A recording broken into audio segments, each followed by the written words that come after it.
2022 সালে স্কুলে পড়াকালীন প্রেমিক মাইকেলের হাত ধরে কেএনএফ-এ যোগ দেয় বান্দরবানের রোয়াংছড়ির পাইকং পাড়ার বাসিন্দা আকিব বম। প্রায় 2 বছর সামরিক প্রশিক্ষণ নেন দেশে ও বিদেশে। এরপর কেএনএফ-এর সামরিক শাখার প্রধান ক্যাম্পে ফেরার কথা থাকলেও যৌথ বাহিনীর অভিযানে সম্ভব হয়নি তা। পরে তাকে কেএনএফ সামরিক শাখার জন্য নারী সদস্য সংগ্রহের দায়িত্ব দেয় উচ্চ পর্যায় থেকে। শুক্রবার সন্ধ্যায় বান্দরবান জেলা পরিষদ মিলনায়তনে র্যাবের সংবাদ সম্মেলনে উঠে আসে এমন চাঞ্চল্যকর তথ্য। বৃহস্পতিবার সন্ধ্যায় অভিযান চালিয়ে সদর উপজেলার লাইভিপাড়া থেকে গ্রেপ্তার করা হয় আকিব বমকে।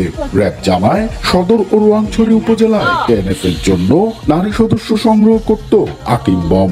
পার্বত্য এলাকার একটা গহীন পাহাড়ি এলাকা তাদের একটা প্রশিক্ষণ সেন্টার ছিল, যেটা মূলত নারীদের জন্য সেপারেট একটা প্রশিক্ষণ, এবং সে যে ব্যাচে প্রশিক্ষণ নিয়েছে সেখানে 20 জনের মতো সদস্য ছিল তার ব্যাচে। ট্রেনিং এর পরে তাকে একটা অ্যাসাইনমেন্ট দিয়ে পাঠানো হয়েছে যেই সে বান্দরবান এবং রোয়াংছড়ির জোনের, এবং সে কিন্তু বান্দরবান এবং রোয়াংছড়ির জোনের অন্যতম সমন্বয়ক কেএনএর নারী উইংয়ের। তার ভাষ্যমত এখন পর্যন্ত 3 থেকে 4 জনকে সে চেষ্টা করেছে এবং তাদেরকে সম্মত করতে পেরেছে। কেএনএফ-এর সামরিক শাখায় 50 জনের বেশি সক্রিয় নারী সদস্য আছে বলে জানিয়েছে র্যাব।